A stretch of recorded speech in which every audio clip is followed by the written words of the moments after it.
Right before we jump into this video, I want to remind you, if you haven't signed up for the FroKnowsPhoto email list, you can do so over at FroKnowsPhoto.com. Just look for the orange box, put your name in it, hit send it, and I will send you a free guide to capturing motion in low-light situations. Jared Polin, FroKnowsPhoto.com, and you're used to seeing me critique other people's work, but now the roles have been reversed, and I'm going to have my work critiqued. But what am I having critiqued, and who is going to critique it? Well, I'm having my aerial photos critiqued from the Atlantic City Air Show from my good friend Matt Ciao, who is sitting over here at the table. Matt, welcome. Thank you. He was on episode of Raw Talk number 102, which you can click on the screen to check out that interview that we had with Matt. Now, I've never shot aerial photography before, or airplanes. I've never done this. So I reached out to Matt because this is what he did, or continues to do. Yeah, I still do it. Not as much, but I do it. Right. So he was doing this professionally, and I knew this. So I called him for a bunch of tips before I went out. Just the cliff notes. Matt, what should I pay attention to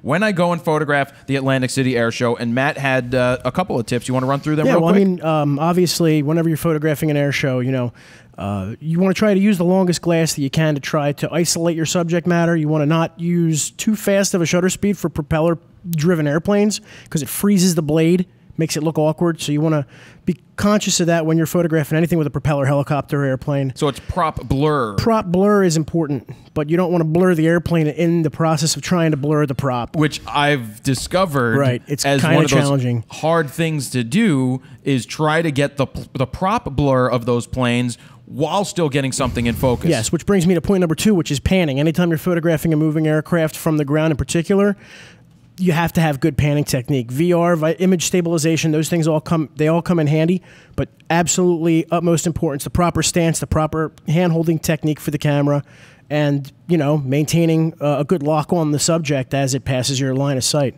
Right, and all of these things, you know, I love going in and being challenged to shoot new things. I've never done this before, and it was a blast. And you guys are going to see a 5-minute portrait-style video at some point when it gets edited with these photos. But I thought it would be important to have a professional in the field of aerial photography to critique my images and to be truthful and unmerciful. So I'm going to turn around the laptop. Now, what I did is I am showing him what I think are the best images, the images that I think are worthy of sharing. If you're going to have somebody critique your work, if you think a photo isn't strong, then it shouldn't be there. If you are trying to hide something in a portfolio or anything, it shouldn't be there. So I've gone through, I have 28 photos. If I needed to narrow it down more, I could, but I left some of them in there just to get Matt's opinion, to hear what he has to say. So I'm going to turn the laptop around, and we're going to let you guys watch what we're doing as Matt goes ahead and critiques my photos. Cool. All right. Well, first, I'll give you a little bit of background. Atlantic City Air Show, not one of the easiest shows to shoot. The angle of the sun early in the show can be a little bit in your face. I mean, shooting backlit subjects is never easy. As the day goes on, Atlantic City, the lighting tends to improve. And what we had was a very overcast day, which I guess is helpful in the afternoon because it's consistent. Absolutely. Overcast is kind of like, it can be detrimental. You generally want to start shooting where you have the sun on the aircraft. You want to shoot where the light's either over your shoulder, almost portrait style. You know, that's not always possible. So you find yourself in situations where you're going to have a backlit aircraft. Use it to your advantage. Overexpose, blow out the background and give it like almost like a high key look. I mean, they're not ideal, but you don't have control over the weather. So you're kind of dealt, you know, those cards, and you have to make the best out of them. Yeah, feel free to ask me any questions about anything that happened out there. But one of the things we were shooting on the land side, and there's other photographers that are out on boats. Correct. So is it better to be out on the boat? You know, to say that it's better to be in one place or another is kind of, I mean, you can make arguments for either or. I tend to put myself in the position where the best light exists and my closest distance to the subject. That means sometimes being actually knee-deep in the water. In some cases, some of the beach air shows, you know, you want to get as close to... it's usually a shrewd move to get close to show center because that's where the bulk of the people are packed in. I try to station myself at one end of the action or another to get the aircraft as they're either turning in or out of their passes because it gives you something other than a flat, level pass from an airplane. Here we have a shot of a P-51 Mustang, obviously doing his run-in for a pass. Oh, I mean, obviously. Let's see here, 160th. Perfect, the propeller here is perfect. I mean, obviously, the first thing that sticks out to me is you need longer glass. Atlantic City, challenging show to shoot. A 400 as almost a minimum for that venue. When you're shooting single aircraft, and normally in a situation like this, I would say, hey, you know, try to fill the frame with something else, another aircraft or foreground detail of some sort. Do you know this hurts a little bit? Like I'm sitting here listening, and it's. Well, I'm listening and I'm not commenting back because I'm taking it as, you know, this is a total role reversal. So I'm feeling what it's like when somebody's critiquing. I'm sitting there, I'm like, but. Oh, just wait and see when I fill the frame in the later shots. That's what, and we'll get there. I mean, obviously, I'm going to take them one image at a time. Exposure's good. It's again, you know, it's a little far out for me. We're gonna. If this shot was a frame filler, obviously the light on the airplane's cool. You have the spectacular metallic shine of the airplane. Very, very good propeller. I mean, it's, you know, those are the things there that are done right. Okay. Yep. Okay. There's another shot of the P-51. Again, good propeller. Somewhat backlit. It's coming from the right this time? Yes. Well, this is coming from the left. This almost looks like the next shot in the sequence because your shutter speed, everything else looks like it's pretty much the same, but you're at f/22. Okay, you could have even maybe bumped 300 millimeter. Yeah, I mean this is again is a situation where you don't have the lens for it. I mean it's and with aviation photography, don't be afraid to crop. No, I'm afraid to crop. None of these images are cropped. The one thing, especially when you're dealing with some air shows, you can't get close enough. Even with 400 and 500 millimeter lenses, you can't get close enough. I would consider bringing a 6. A guy had a 6 next to me. Yeah, and that's, so again, Atlantic City tends to be one of those places where either A, you get really close, B, you use very long glass, or some combination of both. You know. I'm just going to try and be quiet as much as possible. Again, going back to my initial point, the propeller, very good. And the aircraft is sharp, which is important. Now this one here, now we're talking, again, lower pass, foreground detail. You see the water in the image. The light on the airplane is very good. And again, it's metallic. If this was a military jet, there might be some question because the entire plane might be in shadow. But this, again, aircraft is sharp. Aircraft is not dead center in the frame, another general thing that I try to stay away from. And you've got the water in the frame, which gives it much more interest. Right, and one of the images I didn't choose, there were two that were very similar to that, is that one had boats in the background and one didn't. And what was your rationale for not choosing the one with the boats in the background? Distracted? Well, I thought that if this was a military aircraft, you wouldn't have... It's a timepiece. So this is an older type airplane. I don't want to mix it with, you know, fishing boats or other things that didn't fit. Correct. Okay, so. and that's a good way to look at it. You know, keeping kind of the image as clean as possible based on what is the actual background stuff. If it was World War II weekend at Reading or something, and you had the option of including tanks or something else, and that's a completely different thing. Overall, it's a very again. The aircraft is not centered. That alone makes it a stronger image than if the airplane was to be dead center in the picture. Good to know. There, the aircraft is dead center in the picture. Can you rotate it to me? Was that the one you were just talking about? No. Oh, you're talking about the next one. Okay. Yes, I switched. So dead center is bad? Dead center is not necessarily bad if the aircraft itself is completely filling the frame. A situation like this, you know, I can look at exposure and say the exposure's spot on. I can look at the propeller and say it's very good. There's just a lot of dead space. So this is something you would just crop. Well, this is about one. I have 150,000 images just like it because you know you're never in the ideal. You're never shooting long enough glass. It's one of the aviation photographers, you know, old sayings. You know, the best shot is the one between two frames. You know, the best shot is the one you don't have enough glass for because you can never have a long enough lens. Overall, the shot is good. It's just a little far out. So we'll go to the next one here. That is a Coast Guard Dauphine helicopter. I believe an H-65. Boring. Yeah, you don't want to hear all those details. No, not you. The photo is boring. No, actually, I don't think the photo is boring at all. I'm hoping that one of these has the jumper, or the diver, outside of the helicopter. But the cool thing about it is that your perspective, where you were shooting from, which I believe was on top of one of the buildings or the piers or something. We're on one of the top level of the pier. Okay, that's cool because it allows you to fill the frame with something other than blown out, overcast sky. So you have this wash of water. You can see the prop wash blowing down. The helicopter's blades are not frozen. That's such a big no-no with helicopters because it makes them look bad. Well, that was the one thing that I took and struggled with early in the day. I almost filled a 32 gig card with raw files. And so it's like 900 images. But that was over a 4-hour period. But I struggled early on with the prop blur because I didn't know what the proper, should I be at an 80th of a second? Should I be at 1/20th? Should I be at 3/20th? And that's the thing. When you're shooting aircraft, turboprop aircraft, piston-powered airplanes, and helicopters, their blades all rotate at different speeds because of the power source. It's best to experiment, especially at an air show. You have plenty of opportunities to experiment. Start at 1/320th of a second, 1/500th of a second. Work your way down slowly. Each time, you're going to see a different degree of what they call prop arc. The actual distance that the prop moves during the exposure is going to increase. Right. To the point where if you're using a long enough exposure, you can actually turn that prop into a complete disc. Right. Which I personally, and I know some of my colleagues may disagree with me, but I do believe it kind of almost detracts from the picture to have a complete prop disc. I like a nice sweeping arc, but not, Got it. anything but frozen. Got it. So overall, good image. The next image is the same helicopter. Does it have a diver in it, though? There's no diver on this one. This is he's doing a flyby, doing a pass because he's slightly banked towards the camera direction, which makes for good light on the subject.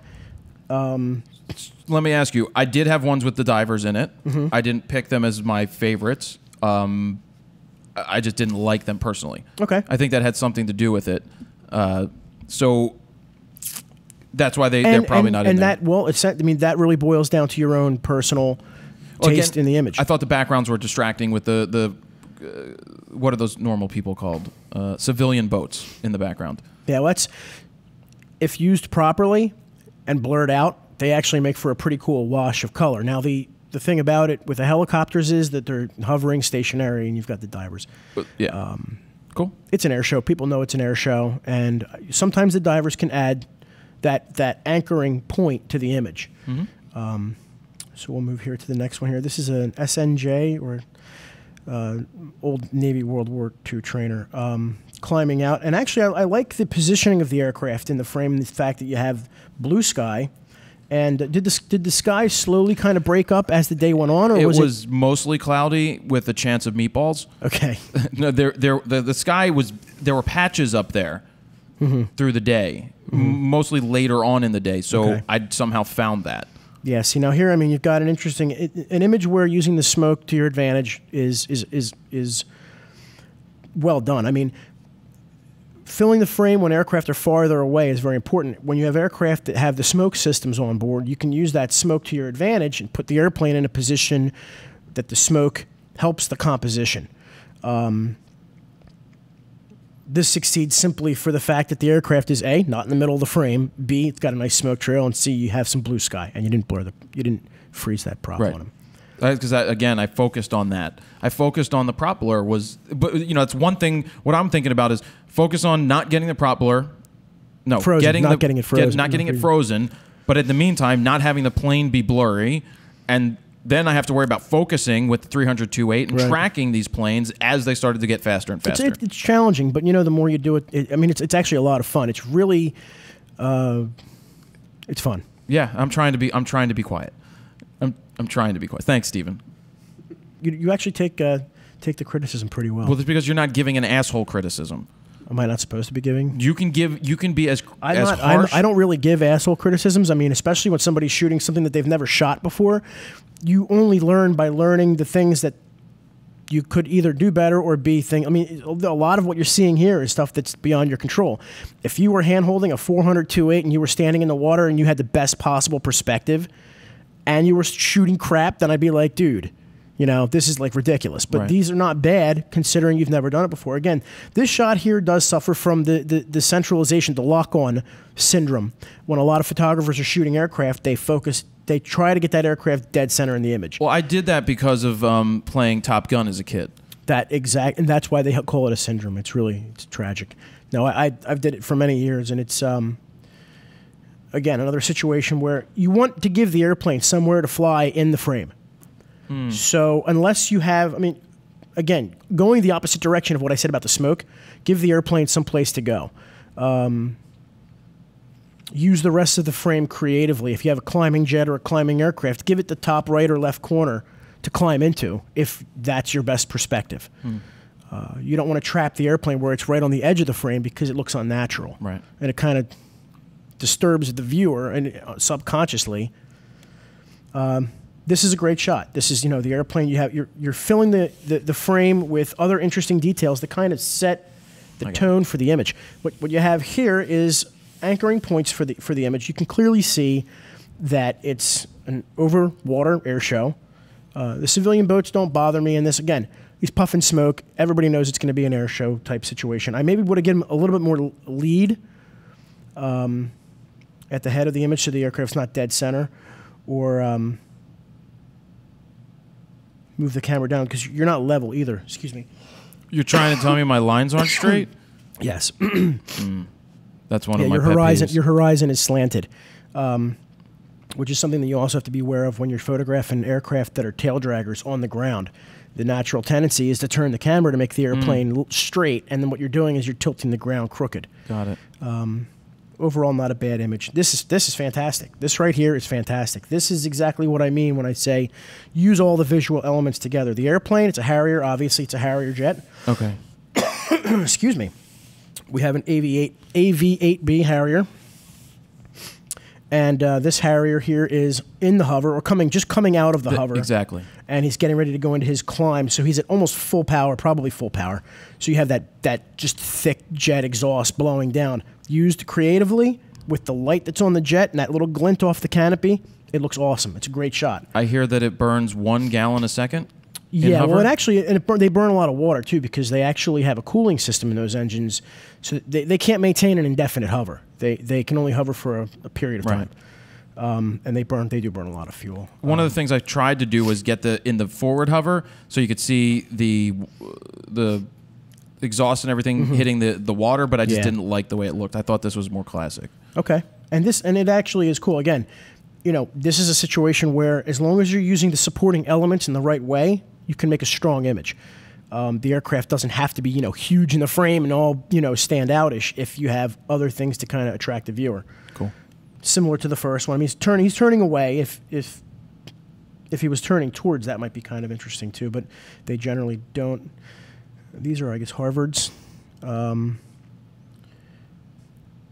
This would be a case for a crop. I mean, this is a good use of the 4 aircraft with the cloud behind them. I like that. Looks like it was more broken up by this point, I guess. These are all in order. Okay, so as the day progressed, you started seeing more. We did. We started to see more sky. These are the Geico aircraft now? Sky Typers, is that what they are? Let me see real quick.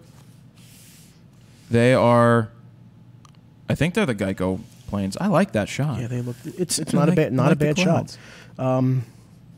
This is. I'm seeing in succession as the aircraft get closer and closer. See, this is cool here. You've got the formation doing their crisscrossing maneuver. So you've got the smoke trails.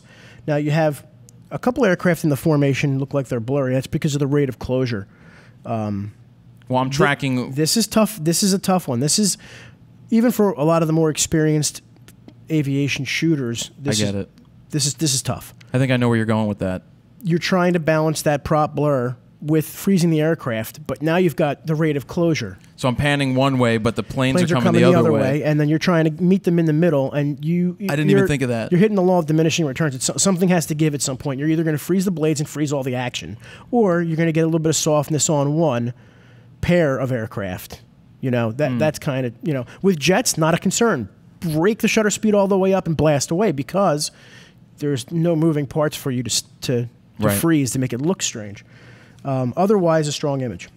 This is cool. There's the errant smoke trail that is in the top of the frame is a little bit distracting, and you did suffer from the same thing. The convergence, that rate of closure can cause some problems. but it's good in so much as you have the aircraft at a close proximity.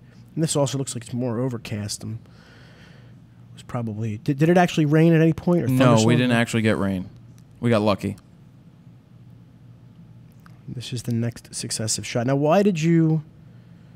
Oh, that's sweet. This is an L-39 Albatross. Can I see? And that is a really, really, really awesome shot.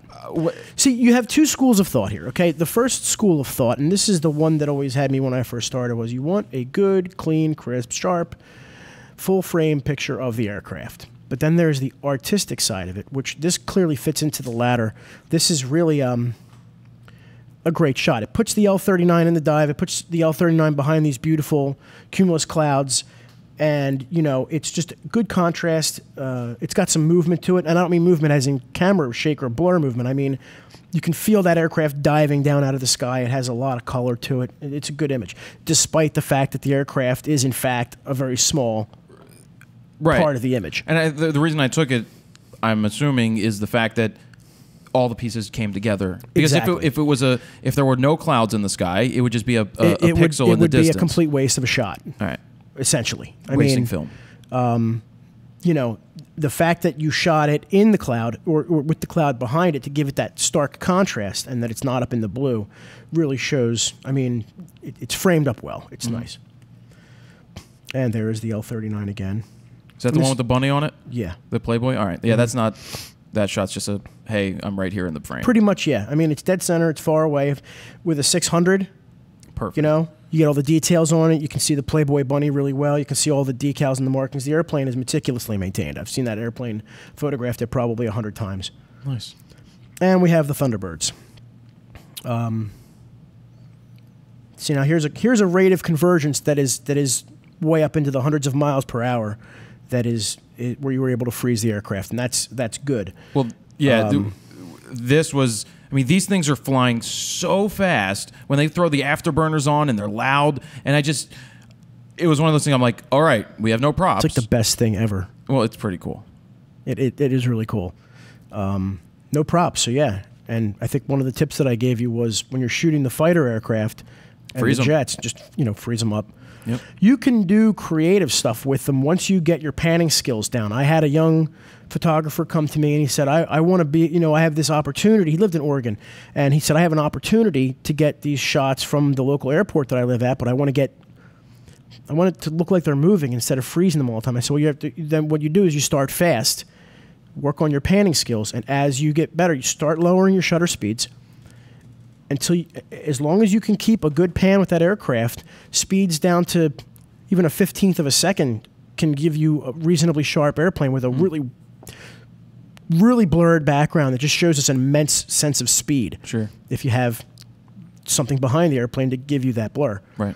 When they're up in the sky like that, again, it's kind of get close and fill the frame as much as you can, and if you need to, you know, this is cool. I think this is one of the tougher things to shoot is the Thunderbird, Blue Angel, the crisscross.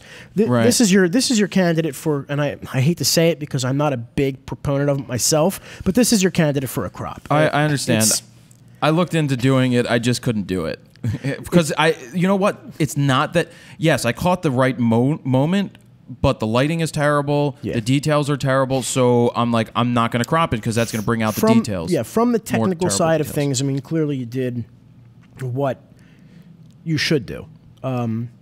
You're angled to the crisscross. I mean, you know, you're stationed down here. You're stationed left of show center. The convergence point for most of the displays is at show center. They time it that way so that when you're perfectly aligned with them, they meet directly in the middle. So the angle from that respect, the angle is off. I mean, I can judge it based on the technicals, and it's good. This is one of the photo passes where they have the foreship and they're in the bank, and the lighting is very good. I can't really look at. Can I look at critical focus here? You can zoom in. Yeah, it's sharp. I mean, and that's the key thing. You know, it's almost like a portrait of an aircraft. You want to get good light on them, and you want them to be sharp. I was using focus mode. I may have been in the 3D tracking, some mode that they offer in the D4S. I think. I don't know if I was in group area I just know that I had to cover a lot of. My thing with picking the focus was that I knew I wasn't going to sit there and change the focus points. That's almost impossible to do with this. So I wanted a large amount of focus points that are just going to go ahead and pick the right place. Yeah, I mean, if you're using the focus tracking, I mean, give yourself use the equipment to the maximum extent possible to do a lot of that guesswork for you. When I first started, it was manual focus. I mean, you're at or near infinity. You have to focus track through a matte focusing screen while you're panning and manually refocusing with the aircraft. But 9 times out of 10, depth of field can cover slight inconsistencies. Nowadays, the focus tracking systems are good enough that a shot like this, you know, you're focusing, you can then concentrate on composition. And I'm also not using a very new 300. That 300 is probably 12 years old. It's an AFS. AFS. First generation. Okay. That the heavier VR. one. That's a heavier one, isn't it? It's heavier. It's 6 pounds or so. It's the AFS 302.8 AFS. No VR. No VR. There was an AFS 2. Then they got into VR. Right. Then they got into maybe a couple of other VRs. Yeah, I mean, it's the vibration reduction. I mean, I went out and shot my first aircraft with vibration reduction just only a couple of years ago, and I was like, wow, this is mind-bogglingly easy with VR. Yeah. The smoke in this one here is starting to dissipate in this shot. Sometimes the angle of the aircraft can actually, since it uses the exhaust stream to burn and create the smoke, sometimes you may see it disappear, and that's what happened here. The previous shot had a much more distinct smoke trail for each aircraft. Very cool. This is good use of the background, good use of the framing of the image is good. Did you get any where they were a little bit closer? Can I see it? This is the 4-ship. I believe that's the right echelon. Is that the right echelon? I have no idea what that means. They named the formations. It's like a... Oh, so I think this is maybe where a sneak pass was coming. Where the guy comes from behind real fast. Yeah, maybe. Scares everybody. I had no idea. This is the first time I ever done this, so I didn't know what was going to happen, so I just tried to show the frame. It really is. I mean, you have all 4 of them with the smoke on, nice clouds in the background. There's tighter ones coming with all 5. This is good. This is the inverted pass. That's... Yeah, this right here, I mean, this is your textbook type of shot. The lighting, actually, on this looks interesting to me. The casinos behind you reflecting, kicking back light onto the airplanes. Could be. Because it seems as though, I mean, granted, they're white airplanes. They're very highly polished, so they do pick up a lot of light from anything that reflects. But it looks to me like the casino, and I've shot there before, so I think I've seen this happen, but the lighting is almost diffuse on the top of the airplanes. It's not quite as specular. Like, this is actually really, really good, considering that you have the water below them, which does kick up some light, but you also have the casinos, which kick up some light, and you said it was overcast, so I'm assuming there may have been a high, thin cloud or something blocking the sun, because there's not a harsh specularity to any of the highlights on those airplanes, which is really good. It looks good. Thanks. That's another one of the mirror passes. Also captured very nicely. It's not easy, man. It's not easy because, one, by the time you hear them, they're already going by. So see, now I've had people tell me that, but I've never experienced that. I'm trained myself from a very early age to just make sure I knew what was going. Like, I mean, you have to keep your eyes, your head has to be on a swivel at all times. You got to remember, I can't see, so I'm blind to the extent of not being able to see where the planes are coming from. So I was asking people around me which way were they coming from, right. And then you would see a speck in the distance, and that's when I would start to prep to follow. I think I did a good job of having spotters. I think you did a great job. Spotters. And I think you'll notice, you noticed that most of the guys that were out there shooting pretty good people that are willing to... Everybody out there was that's very the one accepting. thing about the community that I have to say is everybody in the aviation photography community, and it's a pretty niche community, there's some really awesome talent out there. I mean, awesome. And they're always really helpful. You'll never get, treated poorly.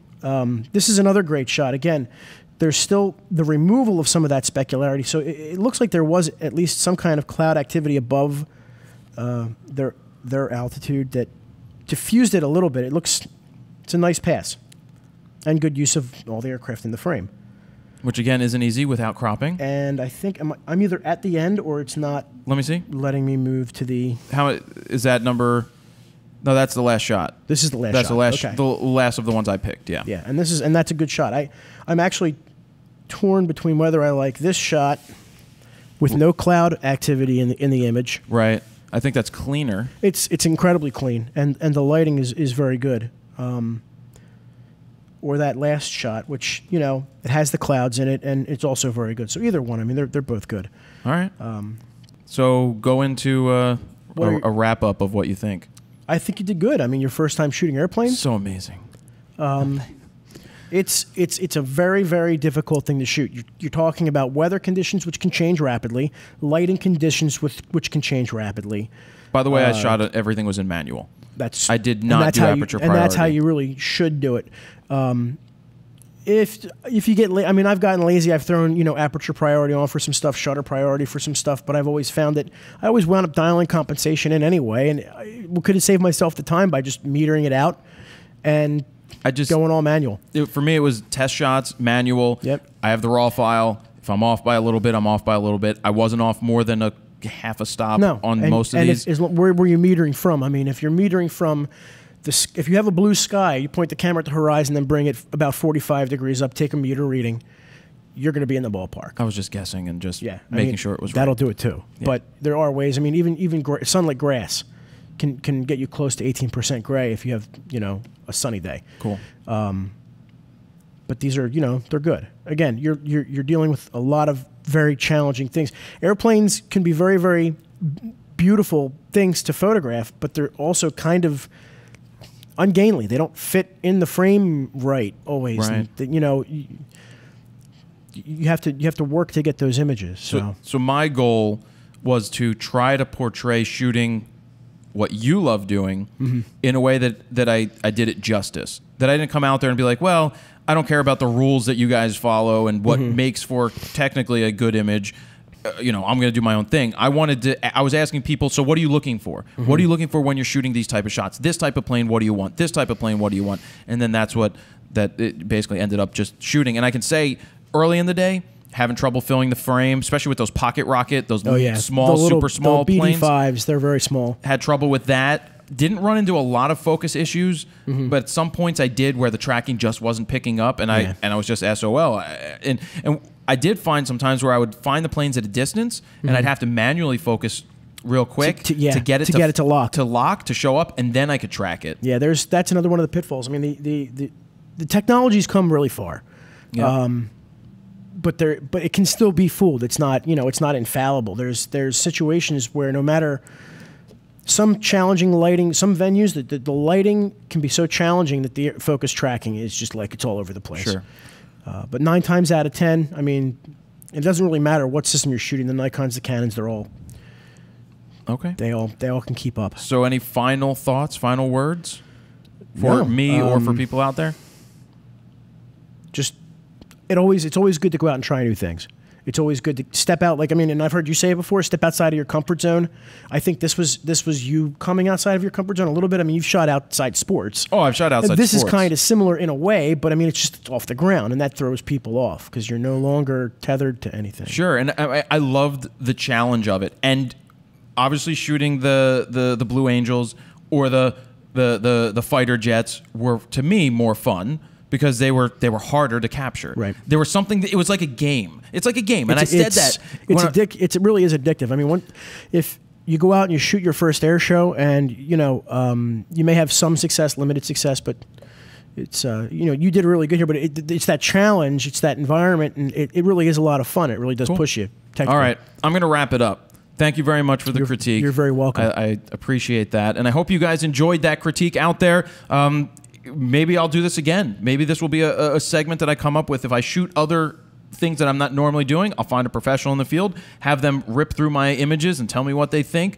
But again, I like what Matt did when he critiqued. He took it as, this was the first time I was shooting something, and this is how I critique other people's images, is you have to take into consideration, are they a professional at this? Is this the first time they've done this? And you have to do your best to point out the positives and not just rip people to shreds like we used to have happen in school. So we're going to wrap it up right there. To check out the full res exported images, you can go to the website, click on the link on the screen, and that is it. Jared Polin, FroKnowsPhoto.com. See ya.